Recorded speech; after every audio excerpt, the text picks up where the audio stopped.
कि 370 कश्मीर को नॉर्मल बनाने के लिए सबसे बड़ा हर्डल है।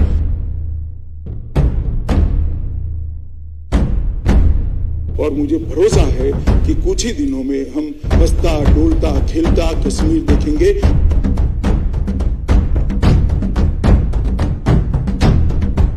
और ये जो बम धमाके, गोलियां, बंदूकें और आतंकवाद जो वहां दिख रहा है, उसकी जगह हंसते खेलते बच्चे स्कूल के अंदर जाएंगे।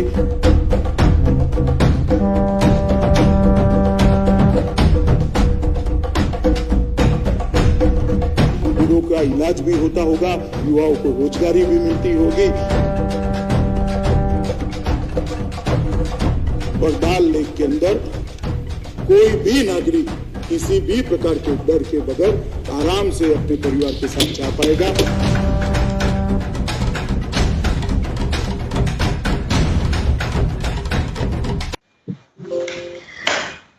नमस्कार, मेरा नाम रुक्मिणी सेन है और आप देख रहे हैं मीडिया विजन। आज हम बात करेंगे मिसिंग कश्मीर की। इसमें मेरे साथ जुड़ रहे हैं अशोक कुमार पांडे जी, जिनकी किताब शायद आपने पढ़ी हो, कश्मीर नामा, और कश्मीर और कश्मीरी पंडित। दीपांकर भट्टाचार्य जी, जो CPIML लिबरेशन के जनरल सेक्रेटरी हैं। मनोज कुमार झा जी, जो सांसद हैं राष्ट्रीय जनता दल के। और गौहर गिलानी साहब, जो जाने माने लेखक भी हैं कश्मीर पर और पत्रकार भी हैं। एग्जैक्टली 1 साल पहले भारत सरकार ने आर्टिकल 370 को एब्रोगेट किया। और उनका कहना था, जैसे अभी आपने कुछ सेकंड पहले ही सुना, अमित शाह जी ने ठीक 1 साल पहले कहा था कि आर्टिकल 370 है सबसे बड़ा कारण, सबसे बड़ा रीजन भारत में जितने प्रॉब्लम्स हैं और कश्मीर में जितने प्रॉब्लम्स हैं उसके पीछे। और ठीक 1 साल में या कुछ सालों में आप देखेंगे कि कश्मीर के बच्चे जो हैं खेलते डोलते स्कूल में जाएंगे और वहाँ शांति होगी। और जो टेररिज्म है, टेररिज्म हटाने का भी सबसे बड़ा हर्डल जो है वो आर्टिकल 370 है। 1 साल बीत के कश्मीर में क्या हाल है, सबसे पहले हम गौहर जी के पास ही जाते हैं। वो कश्मीर से हैं, कश्मीर पर लिखते आए हैं, कश्मीर पर पढ़ते आए हैं और सबसे ज़्यादा एक्सपीरियंस कश्मीर का उन्हीं को है। तो गौहर, मैं आपके पास जाती हूँ। 1 साल में कितना बदला है कश्मीर? क्या बहुत सुकून हो गया है, सब कुछ बहुत पीसफुल है? आपको क्या लगता है? जी रुक्मिणी जी, बहुत बहुत शुक्रिया, धन्यवाद मुझे अपने प्रोग्राम में बुलाने के लिए।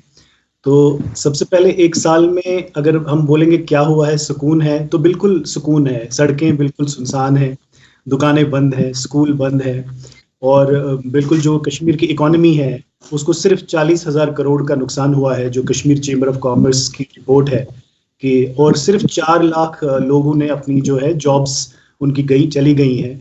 तो उस हिसाब से अगर आप कहेंगे तो बिल्कुल सुकून है, कोई मसला ही नहीं है। और जो जहाँ तक इंटरनेट था, बहुत परेशानियाँ होती थी जब इंटरनेट होता था, तो लोग बिजी रहते थे मोबाइल फोन्स के साथ, तो वो भी उन्होंने ख़त्म कर दिया। पहले 7 महीने तक वो भी नहीं चला, तो उससे भी सुकून आया। फिर लोग अपने घरों में अपनी फैमिलीज़ के साथ बात करने लगे, अच्छा माहौल था। वरना टाइम ज़ाया हो जाता था इस पे, जो मोबाइल फोन्स पे। लैंडलाइंस बंद कर दी गई थी। और इसी तरह और एक गुमान था जो यहाँ प्रो इंडिया पॉलिटिक्स थी, जिनको यूनियनिस्ट कहते हैं, वो बिल्कुल 70 साल तक एक ख्वाब बेच रहे थे लोगों को। अब उनको भी ऐसा, उनको शायद लग रहा था कि हम इंसान हैं। अब उनको भी लगा पता नहीं इंसानों के राइट्स होते हैं, उनके नहीं होते हैं। तो 3 चीफ मिनिस्टर जेल भी गए और अभी उनमें से एक महबूबा मुफ्ती जी, वो अब भी नज़रबंद हैं अपने घर में। और बाकी उनके एक जो हमारी J&K coalition of civil society है, JKCCS, उनकी रिपोर्ट में बताया गया कि 13,000 से ज़्यादा कश्मीरियों को अरेस्ट किया गया, गिरफ्तार किया गया, मुख्तलिफ जेलों में रखा गया, जिनमें कुछ को आगरा लिया गया, तिहाड़ लिया गया, इसी तरह जम्मू की जेलों में लिया गया, सेंट्रल जेल्स में लिया गया। तो उसमें लॉयर्स थे, हाई कोर्ट बार एसोसिएशन के प्रेसिडेंट जो 73 ईयर ओल्ड मियां कुयूम साहब, एक किडनी पे थे वो, उनका हार्ट का वाल्व लगा हुआ था, इस तरह से उनके मतलब डायबिटिक थे। सिविल सोसाइटी के जितने भी मेंबर्स हैं, शकील कलंदर साहब, मुबीन शाह, इसी तरह जो बिल्कुल अलग अलग डिफरेंट जो ओपिनियन मेकर्स, और बाकी तो मैंने पॉलिटिकल क्लास आपको बताया, जितना भी आइडियोलॉजिकल जो डिफरेंट आइडियोलॉजीज को रिप्रेजेंट करते हैं, उन सबको, यानी जो भी जबान रखता था, जिनके पास भी जबान थी या जो कुछ बोल सकते थे या कोई राय रख सकते थे, तो सुकून लाने के लिए उन सबको जेलों में रखा गया। और अब सोज साहब जो है, जो प्रदेश कांग्रेस कमेटी के प्रेसिडेंट भी रहे हैं और वो यूनियन मिनिस्टर भी रहे हैं वाटर रिसोर्सेज के, तो वो चीख चीख के कह रहे हैं कि मैं 1 साल से घर में नजरबंद हूँ, लेकिन वहां दिल्ली में कह रहे हैं नहीं, आप तो नजरबंद नहीं, आप तो बिल्कुल आजाद हैं। और उनको दीवार से छलांग मार रहे, वीडियो बिल्कुल वायरल हो गई, तो उनको अपनी पुलिस जाने नहीं दे रही है बाहर। तो ये सब माहौल है कि लोग कह रहे हैं हम बंद हैं, लेकिन वहां कह रहे हैं, एक शेर मुझे याद आया, फारूक नाज़की ने लिखा है, वो कहते हैं कि तू क्या जाने कश्मीरी दिल्ली में क्या होता है। तो ऐसे ही है बिल्कुल। अगर अपनी जान की खैरियत के लिए तो मैं कहूँगा बिल्कुल बिल्कुल सुकून है। तो बिल्कुल एक पूरे साल में बहुत सुकून आ गया। मैं दीपांकर जी के पास जाती हूँ।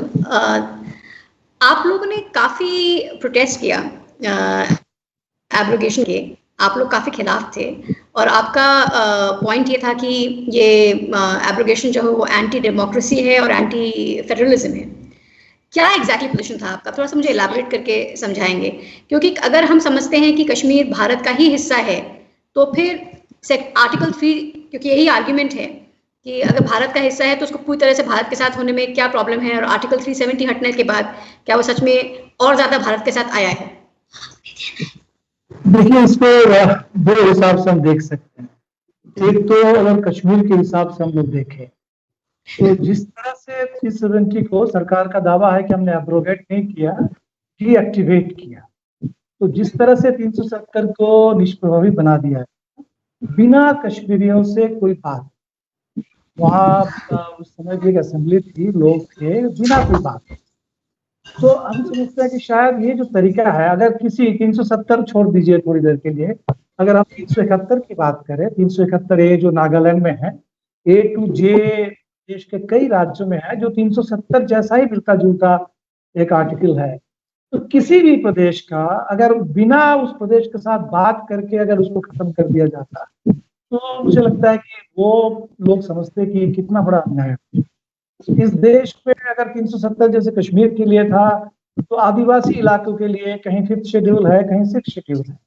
अगर बिना किसी से बात करके अगर केंद्र सरकार अचानक संसद में घोषणा कर दे कि इस इलाके को हम 5th शेड्यूल से बाहर कर दे रहे हैं, इस इलाके को 6th शेड्यूल से बाहर कर दे रहे हैं, तो क्या होगा? तो हमें लगता है कि पहली बात जो हुआ है और जिस तरीके से हुआ है वो उस समय ही बहुत गलत था। वैसे तो कश्मीर के साथ लगातार गलत होता रहा है, और इस कारण से शायद एक तरह से जो फर्क आया था वो सिर्फ डिग्री का फर्क आया, लेकिन वो डिग्री का फर्क एक गुणात्मक फर्क आ गया। दूसरा, इसके बाद पिछले 1 साल जो कुछ हुआ कश्मीर में, जो गौरव साहब भी बता रहे थे, और कल एक कश्मीर रिपोर्ट लॉन्च हुई है, कश्मीर रीडिंग रूम ने एक रिपोर्ट तैयार की, और उस रिपोर्ट में पूरा डिटेल में है, और हमने भी हमारी जो मंथली मैगजीन है लिबरेशन, उसमें एक स्पेशल फीचर में कश्मीर से ही 4 लेख हमें मिले और हमने देखा। तो ये 1 साल से जो कुछ हुआ है, कश्मीर की डेमोग्राफी को बदल देने की डोमिसाइल लॉ जो लाया गया, अब जिसके चलते अभी कश्मीर में अगर कोई सेंट्रल गवर्नमेंट सर्विस में किसी ने अगर 7 साल 10 साल बिताया, उनको डोमिसाइल का मिल जाएगा। उनके बच्चों को जिसने बिल्कुल कोई समय कश्मीर में अगर नहीं बिताया, उनको मिल जाएगा। लेकिन कश्मीर के लोग, उनके सारे अधिकार वो आज बिल्कुल खतरे में। और इसको हम कश्मीर घाटी थोड़ी देर का छोड़ दे, लोग कहेंगे कि कश्मीर घाटी में तो विरोध होना बहुत स्वाभाविक है। जहां सरकार के मुताबिक सबसे ज्यादा समर्थन दिखना चाहिए था, जम्मू और लद्दाख, जम्मू और लद्दाख के लोगों के साथ अगर बात की जाए, वो सारे लोग इस समय बिल्कुल डिसोल्यूशन, बिल्कुल इस समय लद्दाख के लोग कह रहे हैं कि हमें यूनियन टेरिटरी है। क्या यूनियन टेरिटरी है जहां हमारे पास किसी तरह का कोई पॉलिटिकल एजेंसी नहीं है, कंप्लीटली डिसएनफ्रेंचाइज्ड है। जम्मू के लोग, उनको लग रहा है कि अगर ये डोमिसाइल जो होगा उसमें तो जम्मू के जो अपने लोग हैं, उनकी नौकरी, उनकी जमीन, उनका सब कुछ इस समय धीरे धीरे खत्म। ये बहुत स्वाभाविक है। देश के किसी भी प्रदेश में अगर हम ये कह दें कि वहाँ बाहर के लोगों के लिए बिल्कुल खोल दिया गया, यही काम अगर गुजरात में कर दिया जाए, यही महाराष्ट्र में कर दिया जाए, तो किसी भी प्रदेश में कर दिया जाए, तो मुझे लगता है कि जबरदस्त उसको लेकर हंगामा होगा। इसीलिए हम लोगों ने यही समझाने की कोशिश की लोगों को कि कश्मीर, एक तो कश्मीरी तो खुद समझ रहे हैं कि उनके साथ क्या बीत रहा है, और हम शायद जितनी भी समझने की कोशिश करें तो उनकी समझ से वो कम है। लेकिन देश में अगर हम फेडरलिज्म के हिसाब से अगर देखें कि कश्मीर के साथ जो कुछ हुआ वो अगर किसी दूसरे प्रदेश के साथ होता है, वो किसी दूसरे इलाके के साथ होता है, तब इस फेडरलिज्म का क्या मतलब। और शायद अगर पिछले साल के 5 अगस्त के साथ इस साल के 5 अगस्त को हम जोड़ करके देखें, कश्मीर और आज जो अयोध्या में हुआ, तो कश्मीर के जरिए सरकार ने यही संदेश देने का एक काम किया कि अगर 370 को हम इसी तरह से चुटकी बजा करके अगर मिटा सकते हैं, इसका मतलब संविधान का कोई भी धारा, कोई भी फंडामेंटल राइट, कुछ भी उसका प्रीएम्बल से लेकर के उसका कोई भी बेसिक स्ट्रक्चर, कुछ भी आज सुरक्षित नहीं है। तो पूरे संविधान के बारे में ये कागज का टुकड़ा छोड़ करके इस सरकार के लिए कुछ नहीं है। ये कश्मीर के जरिए उन्होंने संदेश सिर्फ कश्मीर को नहीं दिया, पूरे हिंदुस्तान को ये संदेश दिया। और जो पिछले साल दिया गया, इस साल भी बिल्कुल वही किया गया। और आज मोदी जी ने कहा कि 5 अगस्त और 15 अगस्त एक तरह से बराबर हो गया है अयोध्या में राम मंदिर के शिलान्यास के साथ साथ। मोदी जी ने हालांकि पिछले साल के 5 अगस्त और इस साल के 5 अगस्त को नहीं जोड़ा, वो हमारे लिए उन्होंने छोड़ दिया, लोगों को समझदारों के लिए इशारा काफी है, और वो 5 अगस्त को आज 15 अगस्त बता रहे हैं। इसलिए हमें तो लगता है कि कश्मीर के साथ एक ऐसे खतरनाक एक्सपेरिमेंट की शुरुआत हुई। इस देश में हम 26 नवंबर संविधान दिवस, 26 जनवरी इस देश में गणतंत्र दिवस, 2 संविधान से जुड़े दिवस है। लेकिन आज संविधान विरोध के लिए, संविधान की हत्या करने के लिए भी एक दिवस हमारे सामने आ गया। उसमें एक है 5 अगस्त, और इसी 5 अगस्त के साथ जुड़ा हुआ है 6 दिसंबर। और ये एक तरह से कश्मीर के साथ ये शुरू हुआ है। और इसीलिए जिन लोगों ने कहा था कि ये जो कश्मीर का इंडियनाइजेशन होने की बात हो रही है, बल्कि उल्टा होगा कि कश्मीराइजेशन ऑफ इंडिया। हालांकि कश्मीराइजेशन ऑफ इंडिया मेरे ख्याल से बहुत एक तरह से लगेगा कि हम बहुत ट्रिवियल तरीके से बात कर रहे हैं, क्योंकि कश्मीर में जो लॉकडाउन है वो मिलिटराइज्ड लॉकडाउन है, बिना इंटरनेट का लॉकडाउन है, और बिल्कुल जहां हर एक आम आदमी की जान खतरे में है। तो उसके साथ अभी भी बाकी हिंदुस्तान के लॉकडाउन की कोई तुलना नहीं हो सकती। लेकिन शायद पिछले 1 साल में शायद थोड़ा सा हिंदुस्तान के आम लोगों को भी बात कुछ समझ में आई कि आखिर कश्मीर के साथ कितना बड़ा अन्याय हो रहा है। आज लोग अपने हिसाब से भी कुछ उसको समझने लगे। और अभी जो डोमिसाइल को लेकर के जो बात हो रही है, अभी हमने देखा दरभंगा के एक साहब को सबसे पहला डोमिसाइल सर्टिफिकेट मिला। शायद बिहार चुनाव में, जैसे बिहार रेजिमेंट की बहुत बात होगी, बिहार रेजिमेंट के साथ साथ इस डोमिसाइल की भी बड़ी चर्चा होगी बिहार चुनाव में, कि देखो 370 के जरिए हमने अभी कश्मीर में अपना एक्सेस सबको ला दिया है। तो जिस बिहार में सबसे ज्यादा इस समय गरीब बेदखल हो रहे हैं जमीन से, हरियाली के नाम पर लोग बेदखल हो रहा है, शायद उस बेदखली पर पर्दा डालने के लिए उनको एक डोमिसाइल का झुंझुना उनको दिखाया जाएगा कि अगर बिहार में आपकी जमीन जा रही है तो क्या है, आपको कश्मीर में जमीन मिल जाएगी। तो एक तरीके से कश्मीर के लोगों के साथ अन्याय है और पूरे हिंदुस्तान के आम लोगों के साथ बहुत बड़ा धोखा है और संविधान पर बहुत बड़ा हमला है। और फेडरलिज्म में तो आपको उसका कुछ भी नहीं बचा है इस देश के अंदर।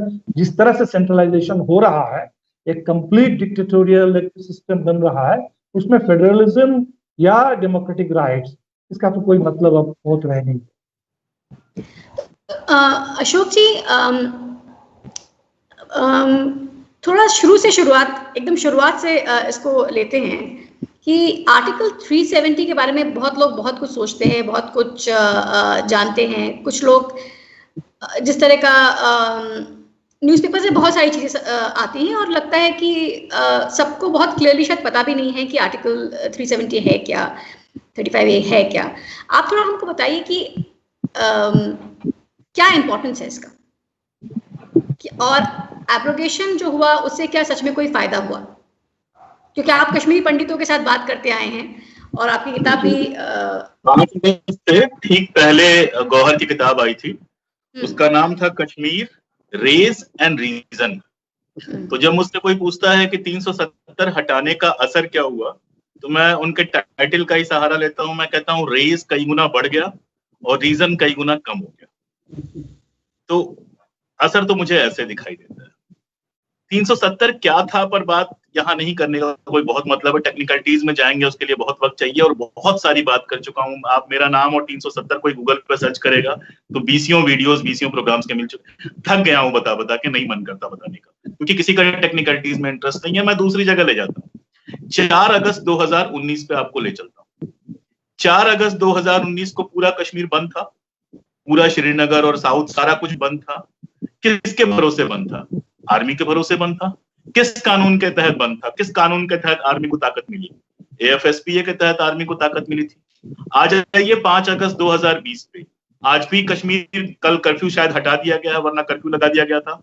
सब कुछ बंद है, आर्मी का कंट्रोल है। किस कानून के बेस पे? AFSPA के भरोसे। तो 370 हटाने से पहले भी AFSPA लगाने की ताकत थी आपके पास, आर्मी के कंट्रोल में सारा कुछ था और उसी के भरोसे नियंत्रण किया गया था।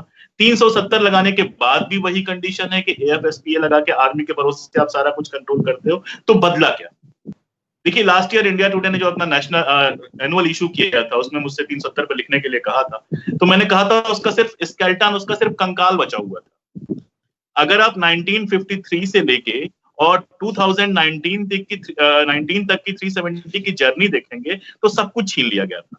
मतलब अगर शरीर से उसकी तुलना करें तो उसका मांस भी छीन लिया गया था, खून भी छीन लिया गया था, सिर्फ और सिर्फ कंकाल बचा हुआ था। और वो कंकाल क्या काम करता था, जिसकी बात गौहर ने की कि जो यूनियनिस्ट लोग थे वहां पे, नेशनल कॉन्फ्रेंस हो गई, मुफ्ती की पार्टी हो गई, या जो और पार्टियां वहां छोटी कभी बनती थी कभी खत्म हो जाती थी, ये उसके नाम पर पॉलिटिक्स कर पाते थे कि चलो हमारे पास ये खास है। आपने 370 छीन के उनसे वो छीन लिया, वो भी खत्म कर लिया। दूसरा, एब्रोगेट होने का तो मामला ही नहीं है। 370 जो अनुच्छेद है उसकी पहली धारा है कि कश्मीर, जम्मू और कश्मीर भारत का अभिन्न अंग है। तो और जब ये संसद में आया था और इस पर केवल एक साहब ने सवाल पूछा था, श्यामा प्रसाद मुखर्जी ने भी कोई सवाल नहीं पूछा था, पटेल ने भी, किसी ने कोई सवाल नहीं पूछा था, तो पूछा था कि कश्मीर से अलग व्यवहार क्यों? तो वो डिटेल करते हुए बताया गया था कि कश्मीर जो है, 370 जो है वो कश्मीर को भारत से जोड़ने वाली धारा है, तोड़ने वाली धारा नहीं है। अब मैं ये नहीं समझ पाता हूं 370 हटाने से किसका फायदा है, किस कश्मीरी का फायदा है? कश्मीरी पंडित की आप बात करेंगे, कश्मीरी पंडित के पास पहले भी वहां की नागरिकता थी, वो जाके वहां रह सकते थे। अगर नहीं रह रहे थे तो क्यों? क्योंकि उनके हिसाब से वहां माहौल खराब था, सुरक्षा नहीं थी। आज भी माहौल खराब है, आज भी सुरक्षा नहीं है। डोमिसाइल की बात हो रही है, आप डोमिसाइल्स बांट दीजिए। आपने कहा 5000 वहां पे मंदिर बनवा देंगे, पता नहीं किस जगह पे बनाएंगे, मतलब घाटी का कोना कोना मैंने छाना हुआ है। 5000 मंदिर किस जगह पे बनाएंगे? मुझे नहीं लगता कि हिस्ट्री में कभी 5000 टेम्पल्स कश्मीर के अंदर रहे होंगे, जितना मैंने पढ़ा है और जितना देखा है और घूमा है और वहां के लोगों से बात की है। आप बनवा दीजिए, वहां पुजारी रहेगा, पुजारी की सुरक्षा कौन करेगा? एक पुजारी आप भेजिएगा हिंदी भाषी, चारों तरफ कश्मीरी होंगे और निश्चित रूप से उसके प्रति कोई सहज भाव नहीं होगा कश्मीरियों का, क्योंकि कश्मीरी पंडित और मुसलमानों को तो जोड़ने वाली कम से कम एक लैंग्वेज होती है। जब एक कश्मीरी पंडित और मुसलमान दिल्ली में मिलते हैं मुझसे, तो वो आपस में कश्मीरी में बात करने लगते हैं और मैं मजाक में कहता हूं देखो तुम लोगों ने मुझे बाहर ही कर दिया। लेकिन एक जब बिहारी कोई पंडित जाके वहां पे पूजा करेगा तो वो तो परमानेंट वहां पे बाहर ही रहेगा। उसकी सुरक्षा कौन करेगा? उसके बच्चों की पढ़ाई क्या होगी? और मंदिर बना के मिल क्या जाएगा आपको? कश्मीरी पंडितों की वापसी के लिए कौन सा रास्ता खुल गया इससे? उनके मकान बन गए या उनको सेफ पैसेज दे दिया गया या कुछ नया हो गया? जिससे कल ही एक जगह बातचीत हो रही थी तो मैंने वहां भी यही पूछा था कि कश्मीरी पंडितों की वापसी के लिए क्या मिला? कश्मीरी पंडित अगर वापस लौटेंगे तो 3 चीजें उनको चाहिए। पहले जहां पे वो रह रहे हैं वहां से बेहतर नौकरी चाहिए। अगर कोई दिल्ली में 2 लाख रुपया महीना कमा रहा है तो वो श्रीनगर के पास या साउथ के किसी गांव में जाके इसलिए नहीं रहेगा कि उसको बहुत मोहब्बत है, उसको कम से कम इतना पैसा चाहिए कि लाइफ स्टाइल मेंटेन कर सके और अपने बच्चों को पढ़ा सके। दूसरा सिक्योरिटी, और तीसरा एक उधर से बढ़ा हुआ हाथ। इन तीनों में से क्या है जो 370 की वजह से आप अलग से दे देंगे? हालत यह है कि पिछले साल लोग वहां पे छठ मनाने जा रहे थे। अब आप देखिए कि कितना अपरिचय है कश्मीर से हमारा। अक्टूबर में पड़ती है दिवाली, गौहर भाई बैठे हुए हैं, अक्टूबर में जरा डल में कोई हाथ 5 मिनट डाल के बैठ जाए। और छठ ऐसी चीज होती है जिसमें आपको गले तक जो है पानी में डूब के रहना होता है, और अक्टूबर में आप वहां पे छठ मनाने जा रहे थे। त्योहार मनाने या तो हम अपने घर लौटते हैं या जहां रहते हैं वहां। क्या क्या हो रहा था? छठ मनाने जा रहे थे, वहां की लड़कियों से शादी कर रहे थे। ये नहीं मालूम है कि एक कनाल में कितना हेक्टेयर होता है, कितना एकड़ होता है, कितना बीघा होता है, लेकिन वहां जमीन खरीदने जा रहे थे। एक एड आ गया था उस बीच में वो कौन सा मार्केट है, लाल बाजार रोड पे। अब मुझे कोई बता दे श्रीनगर में लाल बाजार रोड कहाँ है, वो तो एक अलग मामला है।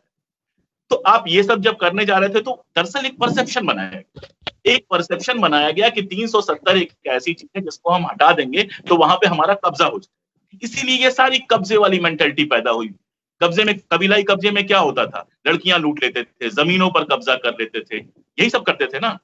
तो जो पूरा उस समय मेंटेलिटी भीड़ की थी, उस पूरी भीड़ की मेंटेलिटी को उकसाया गया, ढेर सारे झूठ बोले गए। लोग 370 के बारे में कुछ नहीं जानते हैं, लोग कभी श्रीनगर गए नहीं, गए तो श्रीनगर में डल झील घूम ली, थोड़ा सा मार्केट घूम लिया, फटाफट गुलमर्ग भाग के गए, अगले दिन सोनमर्ग भाग के गए और रात को पहलगाम घूम के लौट आए। कश्मीरी से किसी से बात नहीं की, कश्मीर का गांव नहीं देखा। लेकिन एक जो परसेप्शन इतने सालों से, और आपको एक मजेदार बात बता के मैं खत्म करूंगा, 370 का विरोध कब शुरू हुआ ये समझना चाहिए। 370 का विरोध तब नहीं शुरू हुआ जब वो संसद में पेश की गई थी, संविधान सभा में। 370 का विरोध तब पैदा हुआ जब शेख अब्दुल्ला ने वहां पे लैंड रिफॉर्म लागू किया। कश्मीर का सबसे इंपॉर्टेंट लैंड रिफॉर्म माना जाता है। उस लैंड रिफॉर्म में जब डोगरास की जमीन जाने लगी तो डोगरास ने वहां से इसका विरोध करना शुरू किया। कंपनसेशन शेख अब्दुल्ला ने कहा हम नहीं देंगे, इकलौता लैंड रिफॉर्म हुआ है जहां कंपनसेशन नहीं दिया हुआ है। और चूंकि 370 थी, संपत्ति का अधिकार वहां पर नहीं लागू होता था उस तरह से, इसलिए कंपनसेशन के लिए वो लड़ाई नहीं लड़ सके। तो 370 का विरोध जम्मू से शुरू हुआ। फिर गांधी हत्या के बाद जो पूरा काला दाग लगा हुआ था उसको हटाने के लिए 370 एक बहाना बना। मुखर्जी साहब वहां से मधोक साहब और इन सारे लोगों ने मिलकर 370 के खिलाफ सारा बवाल शुरू किया। तो और लैंड रिफॉर्म में हुआ क्या था कि जो कई सौ सालों से ये कंडीशन बना दी गई थी कि वहां पे जो लैंडलॉर्ड थे वो सारे के सारे डोगरास थे, और जो जमीन पे काम करने वाले थे वो 99% जो है वो मुस्लिम थे।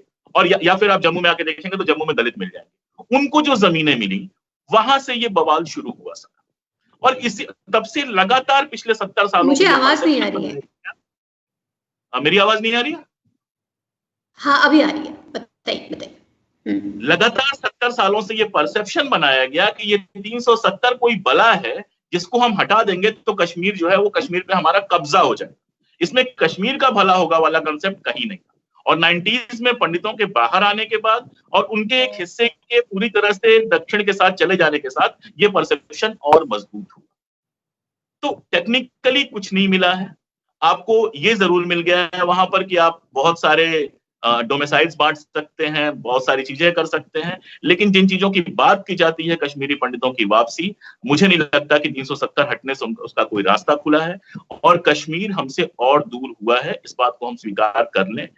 नहीं भी करेंगे तो हमारा कुछ नहीं बिगड़ने वाला है, लेकिन कश्मीर लगातार हमसे दूर होता जा रहा है। आज कश्मीर में हिंदुस्तान का झंडा उठाने वाले, हिंदुस्तान का नाम लेने वाले बहुत थोड़े से लोग बचे हैं, और अगर ऐसे ही मिलिटराइज पॉलिसी चलती रहेगी तो ये संख्या और कम होती जाएगी, रीजन और कम होता जाएगा, रेज और बढ़ता जाएगा। मैं इसको एक सवाल आपसे और करूंगी। आपने जो ये बोला कि 370 जो था वो कंकाल के ही रूप में था, उसका जो फ्लैश एंड ब्लड था वो पहले ही निकल चुका था, इसको थोड़ा सा और अच्छे से समझा दीजिए। देखिए 370 के अंदर जितने अधिकार थे, 370 ने क्या किया था, राज्य को कुछ कानून बनाने के अधिकार दिया था। केंद्र की बहुत सारी चीजें जो थी वो राज्य में लागू नहीं होती थी। आप पूरा एक रिकॉर्ड उठा के देख लीजिए। ये जो गए थे दिलीप पटगांवकर कमेटी जो वहां पे गई थी, इंटरलोक्यूटर्स थे दिलीप पटगांवकर और 2 लोग और जो वहां पे गए हुए थे, उनकी रिपोर्ट आप कभी उठा के देखिए। उसमें उन्होंने पूरी लिस्ट दी है कि क्या क्या हटा दिया गया था। जैसे सुप्रीम कोर्ट का जुरिस्डिक्शन पूरा लगता था, सीएजी का जुरिस्डिक्शन पूरा वहां पर लगने लगा था। इस तरह से अगर आप लिस्ट उठा के देखेंगे, अगर आप नेक्स्ट सेशन में मैं वो पूरा पढ़ भी सकता हूं कहीं से निकाल के, तो वो सारा का सारा जो है धीरे धीरे सुधार करके और उसमें से हटा दिया गया। तो बहुत थोड़े से कानून ऐसे बचे हुए थे जो हिंदुस्तान की संसद में बनने वाले बहुत थोड़े से कानून ऐसे बचे हुए थे जो जम्मू कश्मीर में लागू नहीं होते।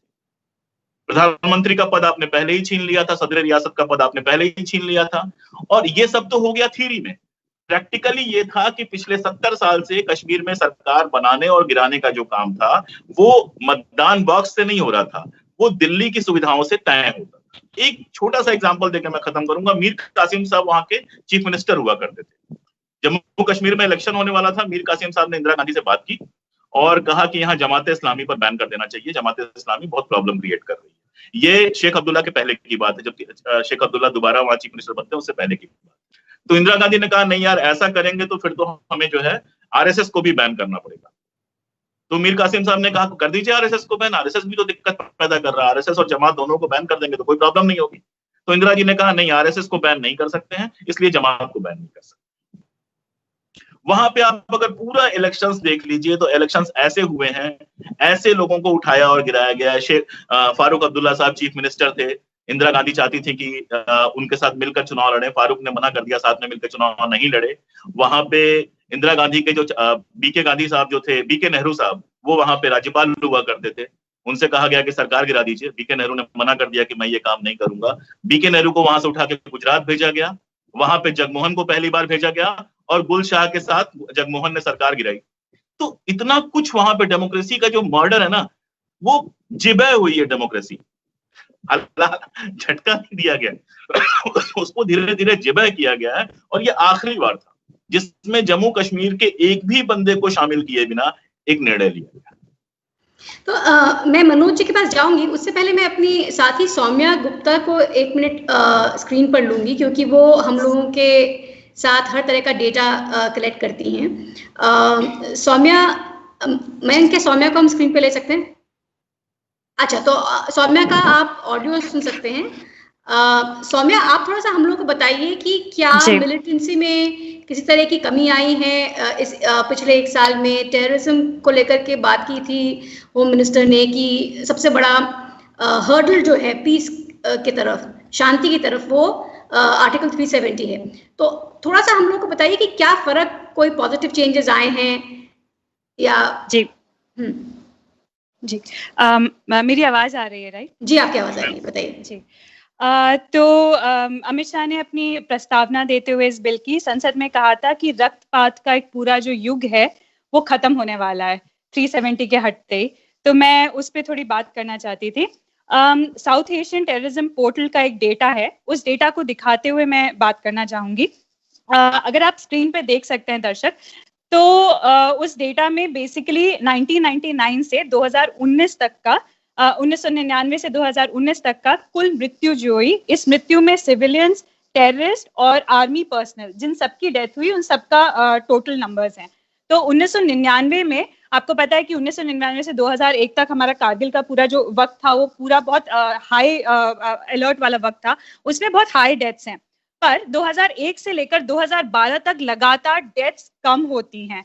2001 में 4507 डेथ्स थी, जो आते आते 2012 में 117 डेथ्स हो जाती हैं, जो उसके बाद भी 2013 में भी 181 रहती हैं, 2014 में भी 193 रहती हैं, कम रहती हैं डेथ्स। जो अमित शाह जी का क्लेम था कि वो कहते हैं कि 370 की वजह से टेररिज्म कम हो जाएगा, तो मैं बस दो आंकड़ों पे लेके जाना चाहती हूँ। पहले तो साल 2019 में 276 टोटल डेथ्स होती हैं, जो कंपेयर टू 2018 और 2017 कम है, लेकिन 2012, 2013, 2011, 10 सबके मुकाबले बहुत ज्यादा है। तो ये कहना कि 370 की वजह से टेररिज्म कम हो जाता है, उसका एग्जैक्ट कोई कोरिलेशन हमको दिखता नहीं है, इस पे हमें ध्यान देना चाहिए। दूसरी बात, एक और डेटा पॉइंट है जिसमें जो डेथ कम भी हुई है पिछले 3 साल में, अगर माने 2017-18 से 19 तक जो डेथ कम हुई है, उसमें एक और पॉइंट मैं ऐड करना चाहूंगी। स्क्रीन पे अगर हम दूसरा ग्राफिक देख सकें, उसमें बेसिकली जो परसेंटेज ऑफ लोग थे जो टेररिस्ट की डेथ होती है, उसमें से लोकल रिक्रूट्स, और गौहर जी इस पे शायद बेटर डाल पाएंगे प्रकाश, तो 2018 में सिर्फ 55% लोग लोकल रिक्रूट्स डेथ होते हैं उस टेररिस्ट में, टोटल नंबर में, और वो नंबर 2019 में जाके हो जाता है 79% और 2020 में हो जाता है, अभी आधा ही साल बीता है, 87.5%। तो सबसे पहली बात कि कोरिलेशन बोलना कि ये रक्तपात कम हो जाएगा, उसका सिर्फ 370 से रिलेशन है, ये हमें इस पे थोड़ा डिस्कस करना चाहिए, क्योंकि 2012 तक वो नंबर लगातार कम होता है। दूसरी बात, जो अशोक जी भी कह रहे थे कि हमने कश्मीरियों को दूर कर दिया है, वो इस डेटा में हम एक बार देख सकते हैं कि 2018 से 2020 तक जो लोकल रिक्रूट्स टेररिस्ट में हम नंबर्स देखते हैं वो बहुत बढ़ जाता है। तो ये 2 नंबर्स थे जिनके बारे में बात करना चाहती थी। ये साउथ एशिया टेररिज्म पोर्टल से है, आप लोग भी देख सकते हैं। आप मुझे 2 मिनट दे दीजिए, मैं उसके बाद, ठीक है, I will join you back. मैं 2 बातें जोड़ दूं इस डेटा के साथ, इस डेटा को समझने के लिए। पहला तो ये कि 370 तो 47 से लगा हुआ है, लेकिन हिंसा वहां पर 89 के बाद शुरू होती है। ठीक है, दूसरी बात ये जो आप डेटा दे रहे हो 2020 का, ये हम स्टैटिस्टिक्स पढ़ा हुआ है, ये नॉर्मल पीरियड का डेटा नहीं है, कोरोना पीरियड का डेटा है जी। अगर नॉर्मल पीरियड होता तो शायद ये डेटा ज्यादा भी हो सकता था। जी जी। दीपांकर हम लोगों के साथ अभी नहीं है, शायद 2 मिनट के लिए बाहर गए हैं। मनोज जी दीपांकर हैं, वो बाहर गए हैं, गौहर गए हैं। अच्छा, गौहर गए हैं। तो मैं मनोज जी के पास आती हूँ। मनोज जी, आपने संसद में काफी इसको लेकर के बात भी किया और आप सच को तो भावुक भी थे इसको लेकर के। आपने जेपी की चिट्ठियों को वहां पे पढ़ा भी। राष्ट्रीय जनता दल को क्या प्रॉब्लम है आर्टिकल 370 के हटने से? देखिए रुक्मिणी जी, पहले तो मैं बहुत बहुत शुक्रिया अदा करूं सबका, आप लोगों का। मैं अशोक भाई को सुन रहा था, कॉमरेड दीपांकर को सुना, गौहर भाई को सुना। इस तरह के प्लेटफॉर्म बहुत कम है। राष्ट्रीय जनता दल को सबसे बड़ी दिक्कत है ना कि ये इतिहास के साथ धोखा हो रहा है, मेमोरी के साथ धोखा हो रहा है, संवैधानिक रवायतों के साथ धोखा हो रहा है। मैं आपको ईमानदारी से कहूं, हम पर भी बहुत दबाव थे। कई पॉलिटिकल पार्टीज उस प्रेशर में दब गए। मैं एक बड़ी पार्टी का नाम नहीं लेना चाहता हूं, आप सब जानते हैं। मैंने कॉरिडोर में सुना कि देश का मूड समझने की कोशिश करो। और मैं चूंकि थोड़ा बहुत थर्ड राइट की हिस्ट्री मैंने पढ़ी है, मुझे पता है कि ये नेशनल मूड जो है ना, ये फिक्शन है। एक दौर में नेशनल मूड का रेफरेंस दिया जाता है। अगर उस तथाकथित नेशनल मूड के बरक्स हम आप चुप हो जाएं, तो मैं समझता हूं कि अभी के संदर्भ को छोड़ दीजिए, इतिहास 10 वर्ष बाद जज करेगा, 15 वर्ष बाद जज करेगा। वहां जब जज करेगा तो पाएगा कि हमने बेईमानी की थी। मैंने कोशिश की कि बेईमानी ना करूं अपने दल के बिहाफ पे। मैंने कुछ संदर्भ रखे थे और आज भी मैं कहता हूं, कश्मीर को लेकर के मैंने एक चीज जो साफ तौर पे देखी है, पहले भी थी लेकिन अब ज्यादा है और अब बहुत ब्रेजन है, कि आपको जमीन चाहिए, लोग नहीं चाहिए। आप जमीन के साथ रिश्ता चाहते हैं, the territory of Kashmir, you don't want people.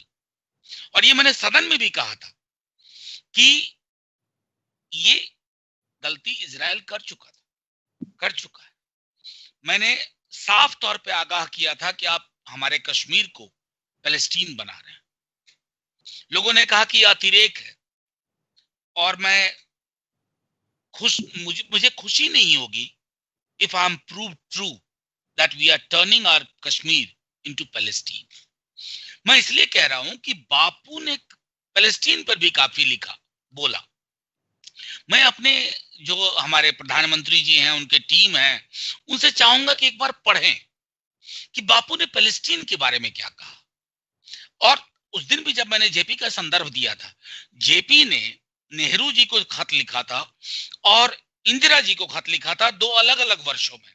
और दोनों ही खत में एक समानता ये थी कि कश्मीर में जो ट्रेचरी कर रहे हो, ऑलमोस्ट स्टेट स्पॉन्सर्ड, इससे बचो, जिसका जिक्र अशोक भाई ने भी किया। दूसरा, ये हम सब जानते हैं, नेशनलिज्म में आप रेनन को पढ़ें या बेनेडिक्ट एंडरसन को पढ़ें, जब तक इमोशनल कोशेंट को आप नहीं ले जाएंगे, you can not hold a people only on the basis of force. जो हमारे एक शिक्षक जामिया में कहा करते थे, your argument should have force, you should not resort to force of argument of force। दोनों में बड़ा फर्क है। अब मैं आता हूं एक संदर्भ रखने को। कश्मीर लगातार हुआ, लेकिन 370 और कश्मीर को लेकर के ना, ये जो एक मैस्कुलिन नेशनलिज्म बुना गया बीते कुछ वर्षों में, उस मैस्कुलिन नेशनलिज्म में ये बताया गया, जिसका जिक्र कॉमरेड दीपांकर ने भी किया, दरभंगा वाले उस ब्यूरोक्रेट का जिक्र, उसमें ये बताया गया कि there is something a kind of unfair favour to Kashmir. अब आप जरा पलट के देखिए पिछले वर्ष से अब तक, 5 अगस्त 2019 से अब तक, मुझे तो शर्म आती है। मैंने आपके शो शुरू होने से पहले गौहर साहब से कहा था, हम माइनॉरिटी में इंडिया में आज के दिन में, आपका शो अगर टेलीकास्ट होगा, जो दिखाया जाएगा, हमें ज्यादा लोग अब्यूज करेंगे, लेकिन अगर हमारी कॉमरेड दीपांकर या अशोक भाई या आपकी, हम तो माफीनामा देना चाहते हैं कश्मीर के, वी फेल्ड यू। Yes. जो कमिटमेंट था, there is something called statutory commitment. वो कमिटमेंट आपने बिला वजह, without getting into what comrade Dipankar was saying, without speaking to any stakeholder, and you did it in such a hush manner. मुझे आज भी वो दिन याद है कि लोग कह रहे थे कल कुछ बड़ा होने वाला है। It was just by chance that I had carried Noorani's book. I didn't know what is going to happen. Democracies don't function like this. मैं हमेशा मानता हूं कि majority in parliament allows you to form a government, but that is not a license to usher into majoritarian parliament. ये पूरा तरीका majoritarian parliament का था। मैं इंटरनेट शटडाउन पे नहीं बोलना चाहता, कल से लगातार बोल रहा हूँ। क्या हम दिल्ली में, बिहार में, पटना, मुजफ्फरपुर, यूपी, हमारा 5 घंटे के लिए अगर इंटरनेट शटडाउन हो जाए आज के दौर में, हमारा रिएक्शन क्या होगा?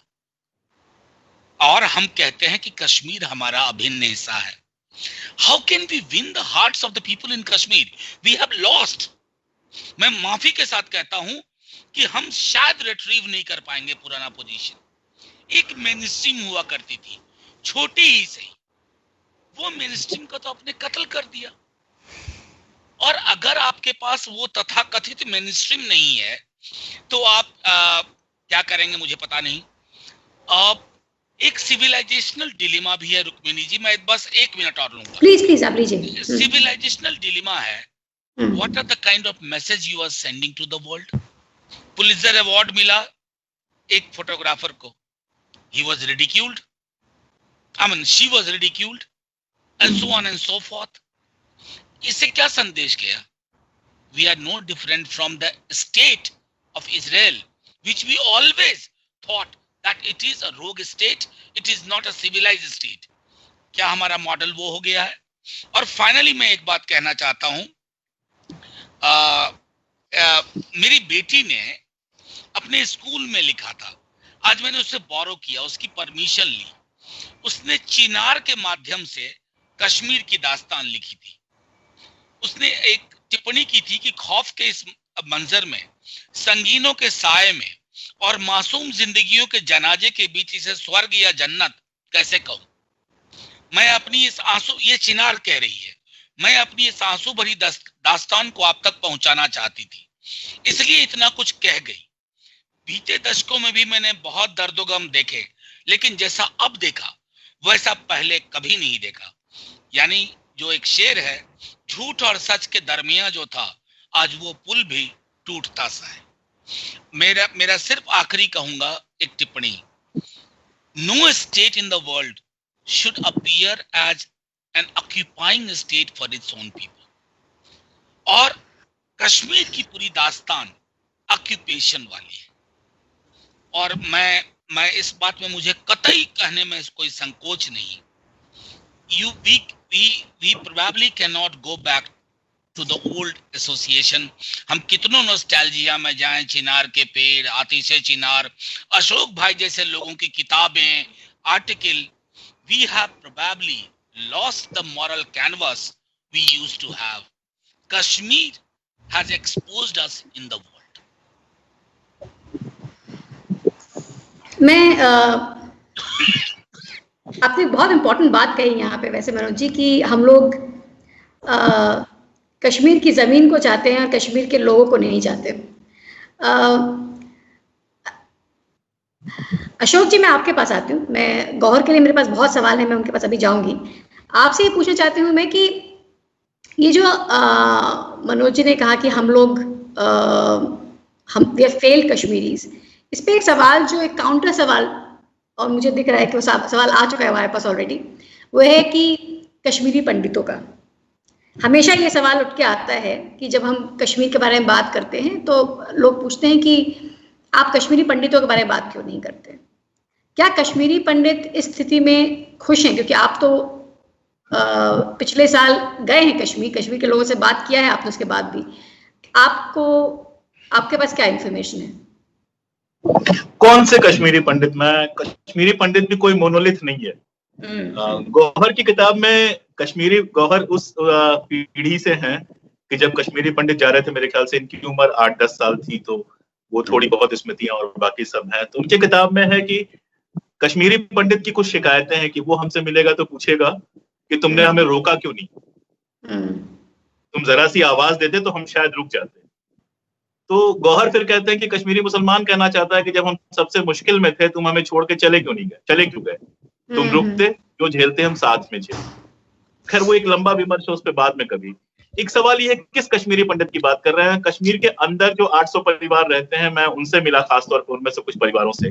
संजय टिक्कू से मिला। संजय टिक्कू जो एक तरह से आप कह सकते हैं उनके लीडर है। संजय टिक्कू ने कहा कि जितने डरे हुए हम इस वक्त हैं उतना हम कभी डरे हुए नहीं थे। 90s के बाद पहली बार हमें इतना डर लग रहा है, क्योंकि जो कुछ आप दिल्ली में कर रहे हो उसका नतीजा ये हो रहा है कि यहाँ शब सुबह फिर से बढ़ रहा है। जो जम्मू में है, जम्मू में भी दो तरह के लोग हैं। कुछ लोग जो अभी तक उन रिहाइशों में रहते हैं जिन रिहाइशों में उनको ले जाके बसाया गया था, वो कह रहे हैं कि हमें कश्मीर लौटना है, बताओ कैसे लौटे। किसी के पास कोई जवाब नहीं। एक छोटा सा हिस्सा है जो अपना मूवमेंट चला रहा है कि हमें अलग से चाहिए, कश्मीर में अलग से स्टेट चाहिए वगैरह वगैरह, जो राइट के साथ खड़ा हुआ है। वो खुशियां मना रहा है, लेकिन किस चीज की खुशियां मना रहा है? उस खुशी में ये चिढ़ शामिल है कि जिन्होंने हमारे साथ बुरा किया था उनके साथ बुरा हुआ, उनका अपना कुछ भला नहीं हो रहा है। आप मुझे बताइए, इस पूरे एक साल में कश्मीरी पंडितों का क्या भला हुआ? कश्मीरी पंडितों की वापसी, जैसा मैंने पहले भी कहा, कश्मीरी पंडितों की वापसी सिर्फ एक तरीके से शामिल है कि वहां पर शांति स्थापित हो, वहां पर रोजगार मिले।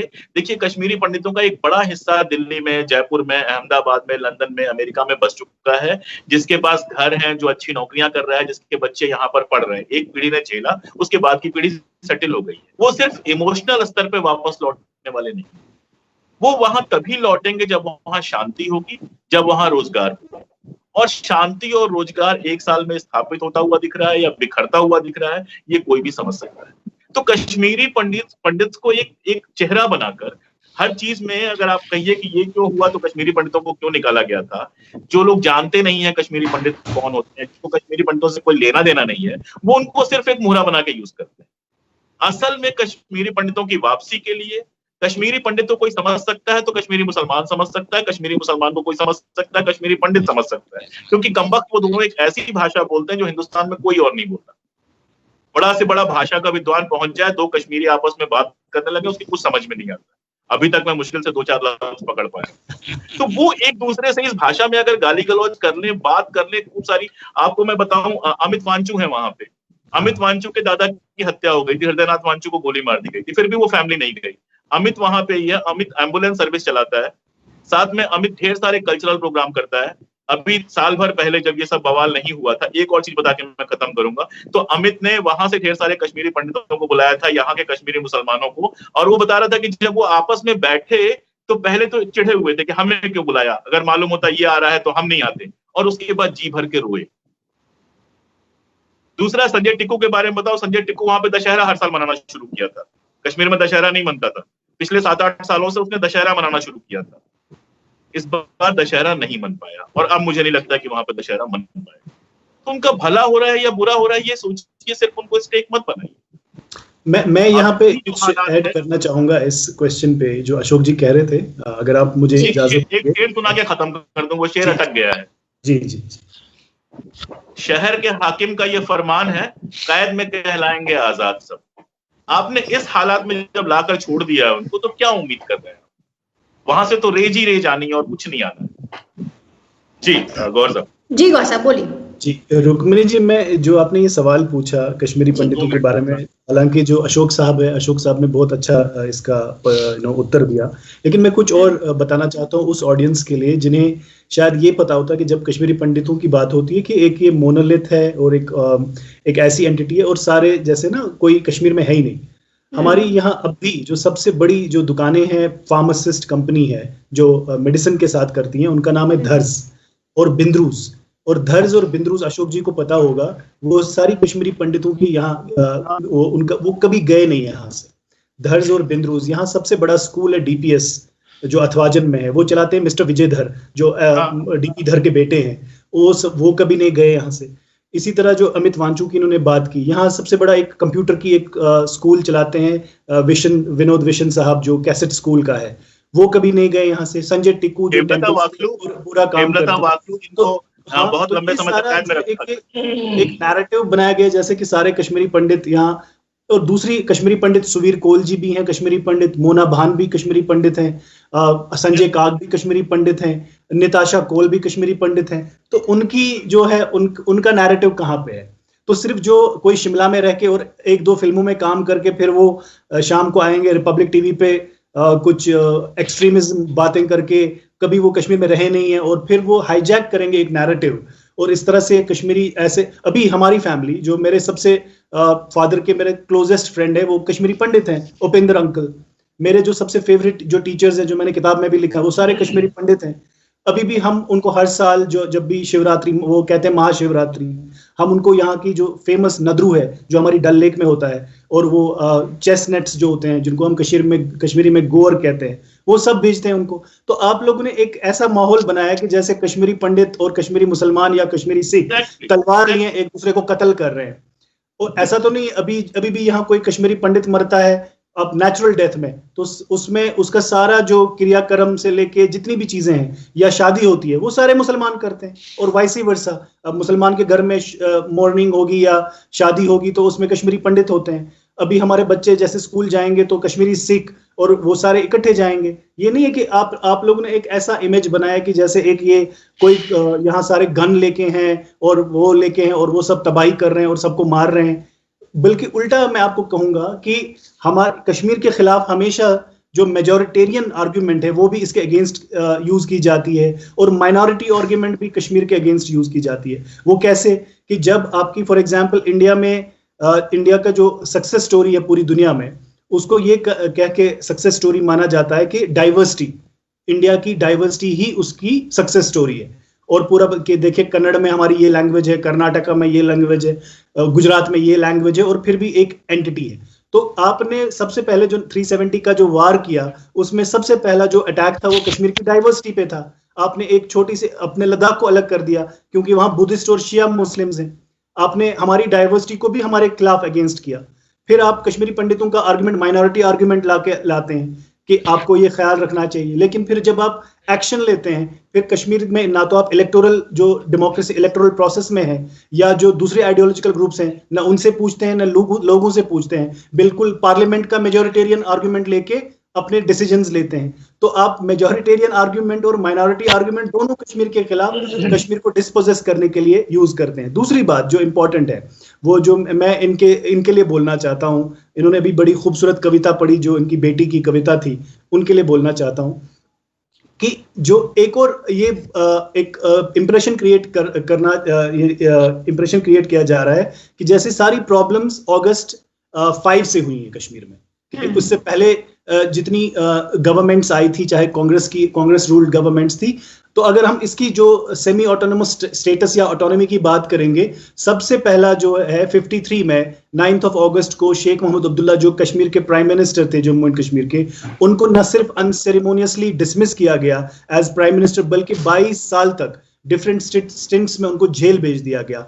उसके बाद पपेट रेजीम्स लाई गई, बख्शी की रेजीम्स लाई गई, और फिर सादिक और बाकी मीर कासिम, उस तरह की। और आजकल वही एक्सपेरिमेंट दोबारा एक नया पॉलिटिकल एलीट क्रिएट किया जा रहा है अपनी पार्टी के नाम से, जो कि एक अगर मैं अंग्रेजी का फ्रेज यूज करूंगा, it is a loose congregation of stooges and opportunist turncoats, जिसमें एक अल्ताफ बुखारी साहब है जो बिजनेसमैन रहे, और वो हर किसी पार्टी के साथ रहे। वो कभी पीडीपी में, कभी जब कुछ और माहौल था यहाँ पे, वो किसी और हाँ, तो रिचेस्ट वो सबसे बड़े ये, तो उसको अब बाकी सबको अब पार्टी पे लिखा था अलग से।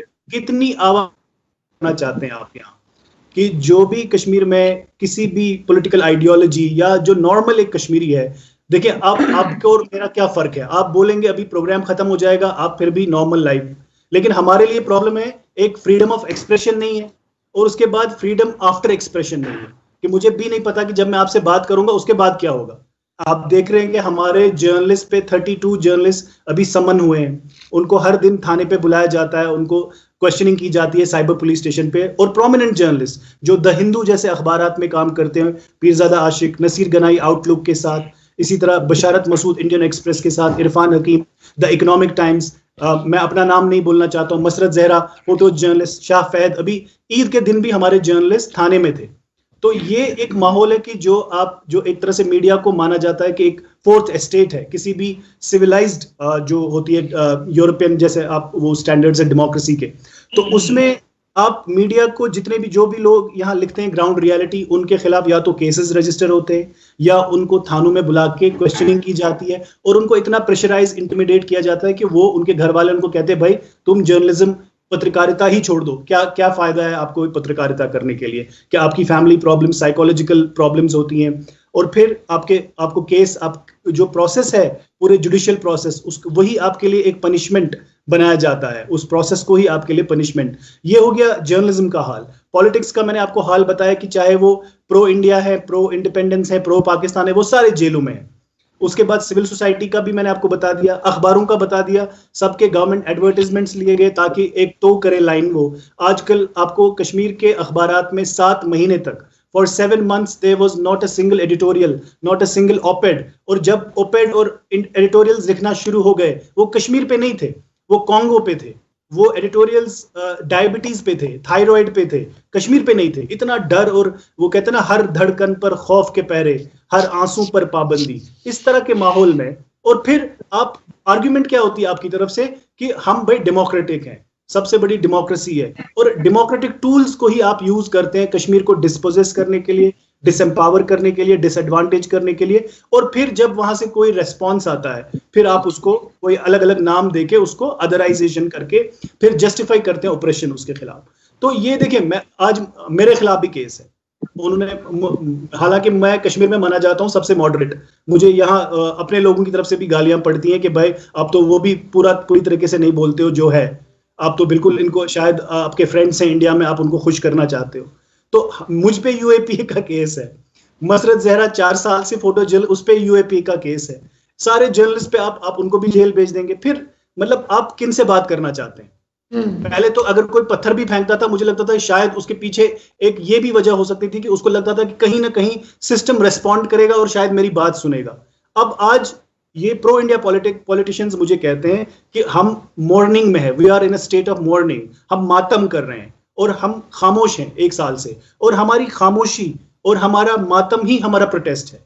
बिकॉज जब किसी आपको बोलने नहीं दिया जाएगा उससे बड़ा प्रोटेस्ट क्या होगा? आपने कई बार बोला कि प्रो इंडियन जो लीडर्स हैं उनको जिनको यूनियनिस्ट बोला जाता है वो भी एकदम वो मातम में है। क्या इसका मतलब हुआ कि उनके जितने फॉलोअर्स थे जो उन पे भरोसा करते थे वो भरोसा ही बहुत बड़ी तरीके से टूटा है इसका? वो खुद कहते हैं, वो कहते हैं कि हम तो पहले ही थे, we were at the precipice of irrelevance, वो ये कहते थे। लेकिन अब फिर भी हमारे पास इलेक्टोरल पॉलिटिक्स के लिए हमारे पास कुछ होता था कि हम छोटे छोटे जो गवर्नेंस के इश्यूज हैं कि सड़कें बनानी है या किसी को जॉब देनी है, तो इसके लिए हमारे पास लोग आते थे और हम कहते थे कि भाई हम we will turn clock backwards to 1953, जैसे नेशनल कॉन्फ्रेंस का था, ऑटोनॉमी का प्लान था, या पीडीपी सेल्फ रूल की बातें करती थी, और वो मॉक किया करते थे प्रो इंडिपेंडेंस ग्रुप्स को कि आप तो ऐसे ख्वाब देख रहे हैं अनरियलिस्टिक गोल्स के पीछे। अब उनको आज बोला जा रहा है भाई आप किसके पीछे जा रहे हैं? अब आप क्या बोलेंगे लोगों को? आपके पास तो वोटर के पास जाने के लिए कोई आर्ग्यूमेंट नहीं है। तो उस स्ट्रक्चर को, जो एक बफर था, एक तरह से कुछ लोग उसको बफर मानते थे, जो न्यू दिल्ली का जो रूल था उसको एक कश्मीरी फेस था, वो बफर भी खत्म करके अब डायरेक्टली जितने भी लॉज हैं आज हमारी इस लोग कहते हैं कि भाई जो पुलिस है, फॉर एग्जांपल पुलिस में सारे ऑफिसर्स आज आप बाहर से हैं, यहाँ कश्मीरी ऑफिसर को कोई इंपॉर्टेंट पोजीशन नहीं दी जाती है। आपके राजभवन में आप देख लीजिए पूरी लिस्ट, यू विल सी जो आपका, आप उसमें पूरा देख लीजिए कौन कौन किस पोजीशन पे है। ब्यूरोक्रेसी में देख लीजिए कौन किस पोजीशन पे है। तो ये एक मृदु रे ने एक किताब लिखी थी, Hindu rulers and Muslim subjects, तो आजकल वही कह रहे हैं वो सारा। फिर वो तो जो हरि सिंह का दौर था या ऑटोक्रेटिक जो डिस्पोटिज्म उस वक्त था, उसमें और इसमें वो लोग कहते हैं कोई फर्क ही नहीं है। और अब जो सबसे बड़ी बात जो है, मैं आपको कह रहा हूं कि जर्नलिस्ट को लिखने की यहाँ आजादी नहीं है, लेकिन पुलिस ऑफिसर्स आज आपके दिल्ली में, नोएडा में, बॉम्बे के अखबारों में आर्टिकल्स लिखते हैं, हाईली पॉलिटिकली लोडेड आर्टिकल्स, और वो ये भी नहीं कि किसी they are siding with a particular political party, तो वो आपके डी फैक्टो पॉलिटिकल कमेंटेटर्स हैं, वो डी फैक्टो आपके कॉलमनिस्ट बन गए हैं। आप एक छोटे से क्लर्क को डीआईपीआर में, जो department of information and public relations है, उसको ये इख्तियार हासिल है, उसको ये पावर्स हैं, अनब्रिडल्ड पावर्स, कि वो किसी भी editor, proprietor, newspaper owner, journalist को जेल भेज सकता है। ये नई मीडिया पॉलिसी है यहाँ। तो इस माहौल में आप मुझे बताएं, सांस लेना भी एक तरह से मुश्किल बना दिया गया है हमारे लिए। ब्रीदिंग भी हम सोचते हैं कि अब ब्रीदिंग पे भी शायद कोई नए टैक्सेस आएंगे, अब फ्यूचर जनरेशंस की वो तबाह हो गई। अब ये देखिए, मैं आपसे इसलिए बात कर रहा हूं क्योंकि मैं ऐसे माहौल में पला बड़ा हूं जहां हम एक मल्टीकल्चरलिज्म, जहां मेरा टीचर कश्मीरी पंडित था, मेरे डैड के फ्रेंड कश्मीरी पंडित थे, कश्मीरी सिख हमारे घर आते हैं, और मैं घूमा हूं, मैं बंगाल में रहा हूं, हैदराबाद में रहा हूं, जर्मनी में रहा हूं, तो मेरा एक पूरा मल्टीकल्चरलिज्म में ही मैं पला बड़ा हूं, घूमा हूं। लेकिन मैं आज, मुझे लगता है कि मैं कभी कभी किसी के साथ आर्ग्यूमेंट करता था कि भाई देखें, आज मेरे पास भी कोई आर्ग्यूमेंट नहीं है। वो कहते हैं ना कि अब हमारी दलील ही हमको जलील कर रही है, कि आपके पास कोई दलील ही नहीं बची, आप क्या बोलेंगे, किस चीज को सेल करेंगे आप। ये तो कोई मतलब अगर आप होलोकॉस्ट लिटरेचर पढ़ेंगे, आपको तो उसकी एग्जांपल्स अब यहाँ मिल रही है। जैसे प्रीमो लेवी, एक उन्होंने किताब लिखी है, if this is a man, उसमें वो एक बताते हैं कि जब वो उनको प्यास लगी थी, उनको कॉन्सेंट्रेशन कैंप आउटविच में रखा गया था, तो उनको वो नहीं थी, फिर उनकी नजर पड़ गई, वो आइसिकल एक थी with in his hands reach, तो उन्होंने आइसिकल का वो तोड़ दिया, तो जर्मन जो वहाँ एसएस गार्ड था, उन्होंने उस पर फिर वो दबोच लिया, बोला नहीं आप नहीं पी सकते, तो उन्होंने अपनी ब्रोकन जर्मन में कहा वागुम, विच मीन्स वाई, क्यों, आप मुझे पानी पीने दो, मैं इसी से अपनी प्यास बुझाता हूँ। तो वो उनको जवाब में कहते हैं, हियर इज काइन वागुम, there is no why here, आप यहाँ नहीं, आप कॉन्सेंट्रेशन कैंप में हैं। तो that is the situation here, कि आप सवाल नहीं पूछ, क्यों भी कहना जुर्म है, कैसे भी कहना जुर्म है, ऐसी सिचुएशन। मैं दीपांकर दा से पूछना चाहती हूँ कि क्या हम लोगों ने, हम लोग तो बोलना पता नहीं कितना सही होगा, मैं क्या इंडियन स्टेट ने, क्या इंडियन स्टेट ने, जैसा गौहर बोल रहे हैं, कश्मीरी, सब कश्मीरियों को डिसअपॉइंट किया है, सिर्फ कश्मीरी पंडित या कश्मीरी मुसलमान नहीं, दोनों को ही मैसिवली डिसअपॉइंट किया है, और ओवर द इयर्स कई सालों से कर रहे हैं, अभी ही नहीं, हमेशा से करते आ रहे हैं। क्या ये सच है, या आप कहेंगे कि पिछले साल ही सबसे ज्यादा हम लोगों का? नहीं, निश्चित तौर पर ये 5 अगस्त को जो हुआ वो अचानक तो नहीं हुआ, लेकिन ये एक तरह से एक बिल्कुल दूसरे लेवल पर चीजें अब चली, खुल करके साफ एक तरह से सामने आ गई चीजें। मैं थोड़ा सा पीछे जाना चाहता हूँ, ये जो कश्मीरी पंडितों के बारे में हम लोग चर्चा कर रहे थे, मुझे याद है जब वीपी सिंह की सरकार थी दिल्ली में, उस दौर में कश्मीर में एक फैक्ट फाइंडिंग टीम लेकर के हम लोग गए थे 1990 में, और काफी कुपवारा, बारामूला, श्रीनगर, हर जगह बहुत सारे लोगों से बात। हमारा जो उस समय परसेप्शन बना, ये कश्मीरी पंडितों का जो कश्मीर से घाटी से बाहर चले आना, ये एक तरह से एक इंजीनियर्ड एक्सोडस था।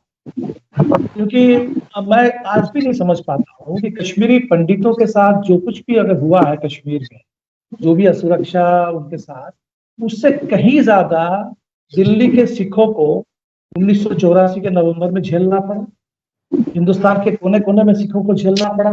क्या हमने कभी देखा कि सिखों का यहाँ से पूरा वापस पंजाब चले जाओ? ऐसा कभी हुआ है दिल्ली के सिखों के साथ? ऐसा नहीं हुआ है, क्योंकि ऐसा कोई पॉलिटिकल माहौल नहीं क्रिएट किया गया, ऐसा उसको इंजीनियर नहीं किया।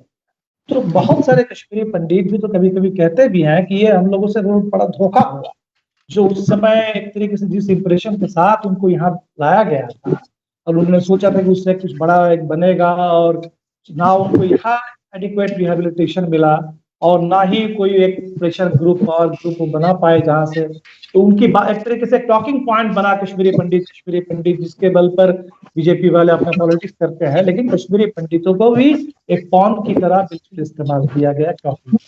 मुझे अभी जो लगता है कि कश्मीर के इंटीग्रेशन के बारे में भारत का स्टेट सोचता ही नहीं। They know what they have done is this is disintegration at gunpoint. This is not integration. जो कुछ भी इंटीग्रेशन थोड़ा था, वो इंटीग्रेशन तो एक डेमोक्रेसी के आधार पर था। तो इंटीग्रेशन तो बढ़ सकता था अगर डेमोक्रेसी ज्यादा डिपेंड होती। जो डेमोक्रेसी थोड़ा बहुत हम लोगों को मिलता है, उतना भी डेमोक्रेसी अगर कश्मीर के लोगों को मिल जाती तो इंटीग्रेशन कुछ बढ़ सकता था। लेकिन कश्मीर के साथ वो बिल्कुल नहीं हुआ है। इसलिए भारत सरकार, हमें जो लगता है कि कश्मीर को, उनको लगता है एक तरीके से एक सस्टेनेबिलिटी, कि कश्मीर उनके लिए एक, जैसे ठीक कह रहे हैं कि हमको जमीन से मतलब है तो लोगों से मतलब नहीं है।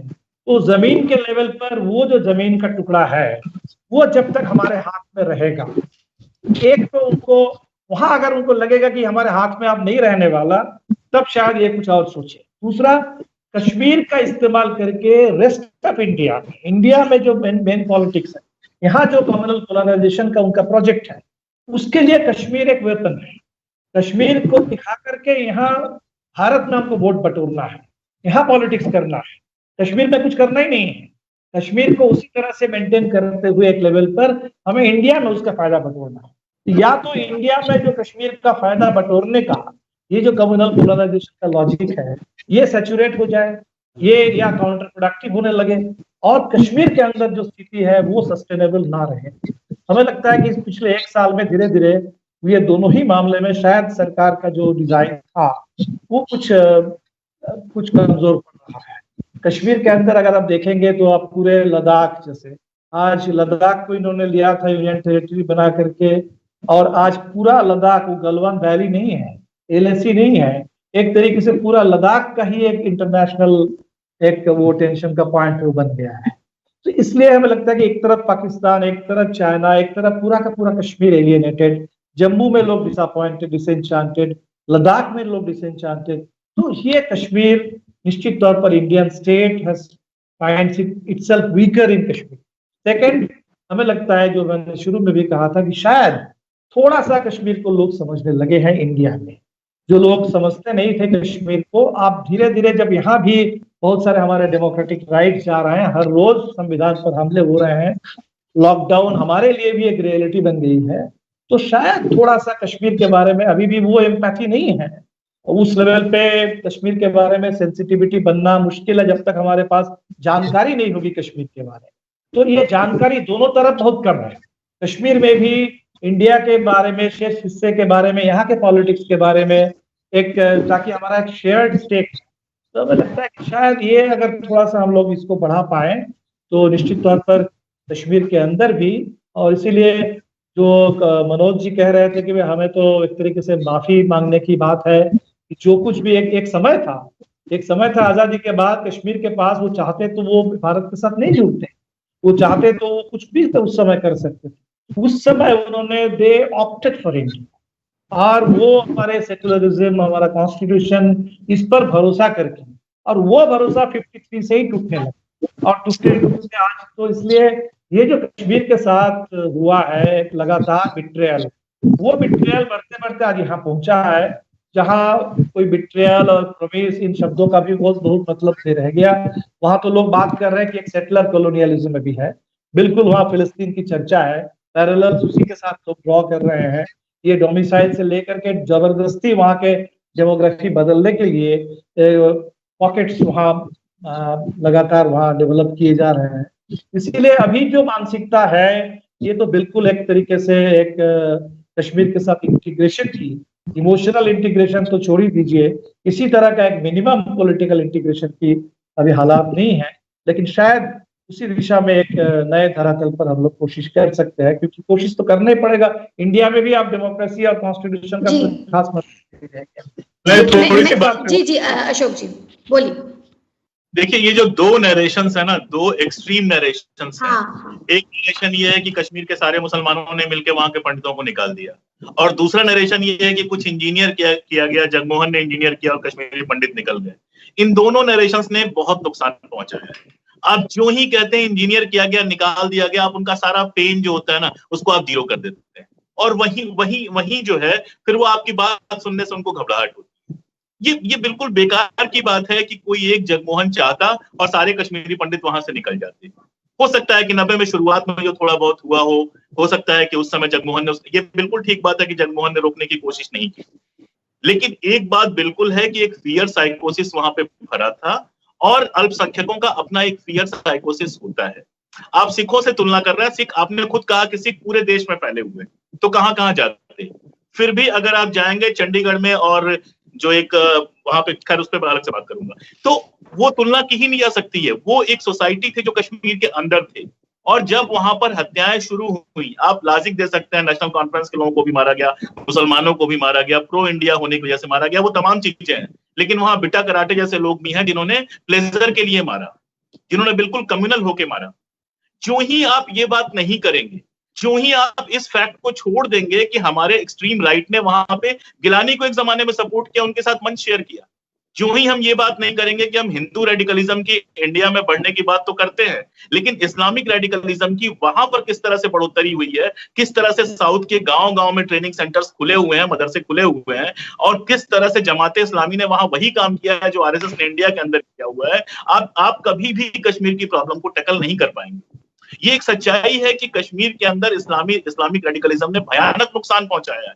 गुलाम मोहम्मद सादिक के समय, बख्शी के समय जो पूरा एक सेकुलर सिस्टम वहां डेवलप हुआ था एजुकेशन का, उसको नष्ट किया गया, शराब खाने तोड़े गए, वहां पे सिनेमा हॉल तोड़े गए, वहां पब्लिक प्लेसेस को खत्म कर दिया गया, बुर्का ना पहनने वाली औरतों को मारा गया। तो जिस तरह का वहां पे इस्लामिक एक फंडामेंटलिज्म वहां पे है, रेडिकलिज्म वहां पे है, वो भी एक बहुत बड़ी समस्या है। मतलब हम कश्मीर के साथ बुरा व्यवहार कर रहे हैं वो तो एक मामला है, लेकिन कश्मीर अपने साथ बुरा व्यवहार कर रहा है, इसको भी समझना पड़ेगा। पंडित्स की प्रॉब्लम को समझना पड़ेगा। पंडित्स की प्रॉब्लम ये नहीं है कि जगमोहन ने उनसे कहा और वो पागल थे कि अपना घर बार छोड़ के वहां एक कमरे के मकान में रहने चले गए। पंडित्स की प्रॉब्लम ये नहीं है कि वो जम्मू के एक कमरे के मकान में रहते हुए बीजेपी का झंडा उठा के चल रहे हैं। आप इसका एक पॉलिटिकल एस्पेक्ट देखिए। जम्मू कश्मीर की विधानसभा में पिछले 20 साल से कोई कश्मीरी पंडित नहीं है, उसके पास आवाज उठाने के लिए जगह नहीं है। कभी ये डिमांड नहीं की गई कि उनके लिए 2 सीट 3 सीट वहां पर रिजर्व किया जाए। आपको याद करना पड़ेगा कि हब्बा कदल में किस तरह से डिलिमिटेशन किया गया था, चेंज कर दिया गया था, हिंदू मेजॉरिटी से उसको एक माइनॉरिटी सीट बना दिया गया था, वहां हिंदू चुनाव नहीं जीत सकते थे। और आपको याद करना पड़ेगा कि इन सब के बावजूद बीजेपी की जो कैंडिडेट थे वहां पे, जिनकी हत्या हुई, फर्स्ट इंपॉर्टेंट कश्मीरी पंडित जिनकी हत्या हुई, वो वहां कभी 300-400 से ज्यादा वोट नहीं पा पाए।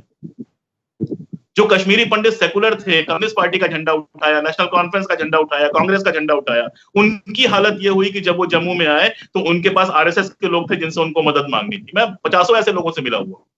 तो इसको ट्रिवियलाइज मत कीजिए, किसी के पेन को ट्रिवियलाइज मत कीजिए अपने पॉलिटिकल एजेंडा में सेट करने के लिए। कश्मीर में सबके पेन है, कश्मीरी मुसलमान का अपना पेन है, कश्मीरी पंडित का अपना पेन है, सिखों का अपना स्केल की बात कर रहा था। ये कोई पेन को ट्रिवियलाइज करने के लिए बिल्कुल नहीं, मैं एक स्केल की बात कर रहा था। उस समय कश्मीर के अंदर ये काफी चर्चा थी और कौन कर रहा था जरूर है सर, ये चर्चा कौन कर रहा था? ये उस गिल्ड से चर्चा निकली है कि उनको रोक नहीं पाया गया। आज भी है ये। आप कश्मीरी मुसलमान कहता है कि जगमोहन ने निकलवा दिया, कश्मीरी पंडितों का राइटिस धड़ा और नॉन राइटिस धड़ा भी कहता है कि सारे मुसलमानों ने निकाल दिया। सच्चाई इन दोनों के बीच में थी, हम उनको सिक्योरिटी नहीं दे पाए, वो फियर साइकोसिस क्रिएट हुआ, वो स्टेट का फेल्योर था। सबसे बड़ा फेल्योर तो था कि वहां की माइनॉरिटी को सिक्योरिटी। मैं एक लास्ट सवाल आपसे पूछूंगी, उसके बाद हम लोग कार्यक्रम भी वो करेंगे, क्लोज करेंगे क्योंकि काफी वक्त हो गया है।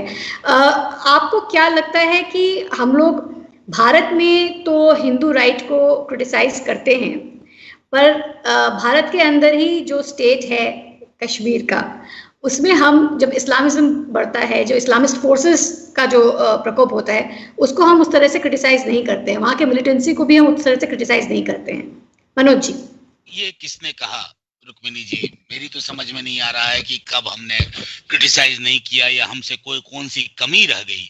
आई गो बैक टू नेहरू हमेशा कहा करते थे कि जो मेजॉरिटी कम्युनिटी का फंडामेंटलिज्म है ना, that takes the shape of nationalism. whereas minority communalism or fundamentalism can have at best a huge law and order problem. तो हम तो उस मोल्ड में पले बढ़े हैं। जाहिर है, क्योंकि मुझे 9:15 बजे मैंने कहीं और कमिट किया था। बस मैं इतना कहना चाहता था, दो चीजें, कि आपको कश्मीर को लेकर के इंस्टीट्यूशनल फ्रेमवर्क को देखना है। JNK रीऑर्गेनाइजेशन एक्ट को लेकर के जितने भी पिटीशन दायर हैं सुप्रीम कोर्ट में, सुप्रीम कोर्ट ने उसकी अर्जेंसी नहीं समझी है। बाकी सुप्रीम कोर्ट बाकी मुद्दों पे किस तरह से है, तो ये एक परेशानी का सबब है रुक्मिणी जी। दूसरी बात जो मेरा मानना है कि गौहर साहब अभी दिख नहीं रहे हैं, लेकिन मैं बताऊं कि what is happening in Kashmir is just a signal that what is going to happen in India. और मैं दिल्ली में देख रहा हूं, अपने स्टूडेंट्स के साथ देख रहा हूं, अपने कोलीग्स के साथ देख रहा हूं, जिसका दीपांकर साहब ने, कॉमरेड दीपांकर ने जिक्र किया। मेरा सिर्फ इतना मानना है, आखिरी टिप्पणी मैं ये करूंगा, the government of the day still has time. हर बात जरूरी नहीं होती कि कोई चीज आपकी मैनिफेस्टो में थी तो आपको उसको एक ऐसे पोजीशन तक ले जाना है जहां देश का क्या हो, एक सोशल पॉलिटिकल फैब्रिक का क्या हो, उससे कोई मतलब नहीं है। I will still urge my government to come back to the board and think again what you have done to Kashmir is actually not going to view your position kindly, and history is a great judge. I don't want my nation to be compared with Israel. That's the comparison I would abhor any day. I don't want to live in that imagination, and I hope my government realizes this, that Israel is a position, or Israeli state is a state which Gandhi never approved of. That's it. Thank you, Rukmini ji. I'll take. Thank you very much. Thank you very much. मैं एक quickly मैं इस बीच में दीपांकर जी से बोलूंगी कि वो भी समाप्त करें कि आप, अगर आपको सरकार से कहना हो इस वक्त कश्मीर के बारे में, तो आप क्या कहेंगे? बिल्कुल, हम लोगों ने जो मिनिमम अभी मांगे रखी कि कश्मीर के स्टेटहुड को पहले रिस्टोर करो, कश्मीर के स्टेटहुड को रिस्टोर करो, और कश्मीर में जितने लोग अभी जेल में हैं सबको फ्री करो, जितने लीडर से लेकर के। तो एक मिनिमम डेमोक्रेटिक रेस्टोरेशन कश्मीर में हो और बातचीत हो, तो ये मिनिमम है। और फिर 370 को लेकर के कोर्ट में भी केस चल रहे हैं, और हम समझते हैं कि कश्मीर के बारे में वाजपेयी जी के जमाने में उनके बहुत चर्चित वो था कि इंसानियत, कश्मीरियत और जमहूरियत, वो तो संविधान की भी नहीं बात करते थे कि इंसानियत के फ्रेम में बात की जाएगी। नरसिम्हा राव ने कभी कहा था कि स्काई इज द लिमिट। तो बातें तो बहुत होती रही, जहां स्काई इज द लिमिट और इंसानियत और जमहूरियत और कश्मीरियत के फ्रेम में समाधान निकालने की बात थी, वहां आज आप पूरे 370 को खत्म करके बिल्कुल एक मिलिटराइज्ड सिचुएशन है। तो हमें लगता है कि इसको समझना जरूरी है कि इस मिलिटराइज्ड लॉकडाउन से ये कश्मीर के लिए कोई सोल्यूशन नहीं है। शायद ये जो 4 और 5 तारीख 2 दिन के लिए इन्होंने कर्फ्यू जारी किया, और फिर मुझे समझ में नहीं आया कि 4 तारीख 7 बजे इन्होंने कर्फ्यू खत्म किया, तो शायद इनको लग रहा था कि इससे बहुत एडवर्स पब्लिसिटी होगी इंटरनेशनली, और आज का जो अयोध्या का प्रोग्राम है वो जरूर थोड़ा और फीका पड़ता है इसी से कि कश्मीर अगर कर्फ्यू में है। तो अगर ये उनके कहीं सेंसिटिविटी में है कि कश्मीर में 5 तारीख 4 तारीख को आप कर्फ्यू नहीं लगा सकते, तो आप इस बात को समझ लीजिए कि कश्मीर के लिए पिछले 1 साल बिल्कुल कोई डेमोक्रेसी नहीं है, बिल्कुल कोई ह्यूमन राइट्स नहीं है। ऐसी स्थिति में लोग जी नहीं सकते, तो कश्मीर में जीने लायक माहौल वहां लोगों के लिए क्रिएट किया। अशोक जी, लास्ट वर्ड आपको दे रही हूँ क्योंकि गौहर साहब है नहीं। मयंक, गौहर साहब नहीं है एकदम? अच्छा, तो लास्ट वर्ड अशोक जी आपकी तरफ की, आप सरकार को क्या कहेंगे और क्या बदलाव की उम्मीद रखते हैं? सरकार मेरी सुनेगी नहीं, इसलिए मैं सरकार से कुछ नहीं कहूंगा। मैं पीपल टू पीपल कांटेक्ट का मैं बहुत बड़ा हामी रहा हूं। जब ये लगा उसके ठीक पहले वहां के दोस्तों से और यहाँ से मेरी बातचीत चल रही थी कि 20 लोगों की एक टीम लेके वहां पे जाएं, वहां के लोगों से मिलें और फिर वहां से एक उनको इनवाइट करें। यहाँ पर एक कश्मीरी लिटरेचर फेस्टिवल का भी प्लान हमने किया हुआ था, जम्मू कश्मीर हाउस से बातचीत चल रही थी। तो मैं सरकार तो जो करना होगा करेगी, मेरे जैसे छोटे आदमी की बात सरकार क्यों सुनेगी। लेकिन आम लोगों से जरूर करूंगा कि जो पागलों की तरह कश्मीर को लेकर आप टूटते हो, उसकी जगह जरा 2 मिनट रुक के कश्मीर का, मेरी किताब मत पढ़ो, मैं अपनी किताब का प्रचार नहीं कर रहा हूँ, जहां से कश्मीर का इतिहास मिले, अंग्रेजी में एक से एक अच्छी किताब है, मुझसे पूछिए मैं बता दूंगा। थोड़ा सा कश्मीर का इतिहास, थोड़ा सा 370 को और थोड़ा वहां के लोगों को समझने की कोशिश कीजिए। क्योंकि ये जो पागलपन है कि कश्मीर के नाम पर आपको बेवकूफ बनाया जा रहा है, आप कश्मीर में जाके कभी जमीन नहीं खरीद पाओगे, कश्मीर में नौकरी नहीं है, आप कश्मीर में जाके क्या करोगे आप? मतलब पटना से भाग के तो दिल्ली में आए हो नौकरी करने के लिए, गोरखपुर से भाग के दिल्ली में नौकरी करने के, नौकरी छोड़ के आप कश्मीर में जाके करोगे क्या? तो ये जो पागलपन आपके दिमाग में चढ़ा है, इस पागलपन को थोड़ा सा उतारो। सोशल मीडिया पे कश्मीरी को देखते ही गालियां देना मत शुरू करो, थोड़ा सा डायलॉग, और जब कश्मीरी सामने हो तो उसको सुनो बजाय उसको लेक्चर देने के। यहाँ से लोग कश्मीर घूमने जाते हैं और जो कश्मीरी मिलता है उसको पकड़ पकड़ के राष्ट्रवाद सिखाने लगते हैं। थोड़ा उनसे सीख लो कि प्रॉब्लम क्या है। ये मैं बस जनता से हमेशा मैं कहना चाहूंगा, बाकी पॉलिटिशियन से तो हम दादा हैं, वो कहेंगे, कॉमरेड हमारे मनोज भाई तो वहां जाके कहते ही हैं, ये लोग कहेंगे ही। मैं तो जनता से बात कर रहा हूँ, जनता से मैं चाहूंगा कि कश्मीर नाम आते ही अपना जो रक्तचाप बढ़ने लगता है ना, उसको थोड़ा ठंडा रखो। इंसान है, उनसे बात करो, थोड़ा सुनो उनको, और थोड़ा सा कश्मीर पे पढ़ो। बेहद जरूरी है कि व्हाट्सएप मैसेजेस के अलावा भी कश्मीर पे थोड़ा सा गंभीर चीजें पढ़ो, बहुत सारी चीजें अपने आप समझ में आ जाए। और एक बात और मनोज भाई कह के गए थे, मैं जब कश्मीर की बात कर रहा हूं तो मेजॉरिटेरियन कम्युनलिज्म की ही बात कर रहा हूं। कश्मीर में मुसलमान मेजॉरिटी है, माइनॉरिटी नहीं है, इसलिए उनका जो अपनी प्रॉब्लम्स वहां पे क्रिएट होती है। जी, हर जगह पे माइनॉरिटी अलग है, कश्मीर की माइनॉरिटी अलग है और उसको भी माइनॉरिटी इशू करके ही देखना पड़ेगा। और जो बात अशोक जी ने कही कि कश्मीर में भी इंसान बसते हैं, इंसान से बात करो। बाकी भारत के लोग जिनका रक्तचाप बढ़ जाता है कश्मीर का नाम सुनते ही, वो थोड़ा कश्मीर के बारे में पढ़ें, अंग्रेजी में हो, हिंदी में हो, अपनी मातृभाषा में हो, जानकारी बढ़ाएं। और आप लोगों के बाकी, और मुझे पता है कि एक मैसेज आया है, मैं उस मैसेज से अग्री करती हूँ कि हमारे पैनल में कोई महिला कश्मीरी नहीं है। हम लोग बहुत जल्दी ही महिला कश्मीरी से बात करेंगे। इनफैक्ट हमारे आज के पैनल में थी वो, पर कई वजहों से जुड़ नहीं पाई, तो हम लोग बहुत जल्दी मुस्लिम जान जो हैं उनसे बात करेंगे। वो हमारे इस पैनल की हिस्सा थी पहले। और इसके साथ आज के लिए यहीं तक। धन्यवाद। धन्यवाद दीपांकर जी, धन्यवाद अशोक जी। कि 370 कश्मीर को नॉर्मल बनाने के लिए सबसे बड़ा हर्डल है।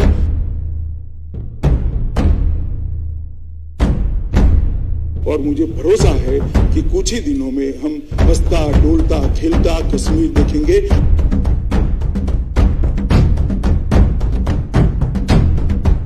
और ये जो बम धमाके, गोलियां, बंदूकें और आतंकवाद जो वहां दिख रहा है, उसकी जगह हंसते खेलते बच्चे स्कूल के अंदर जाएंगे।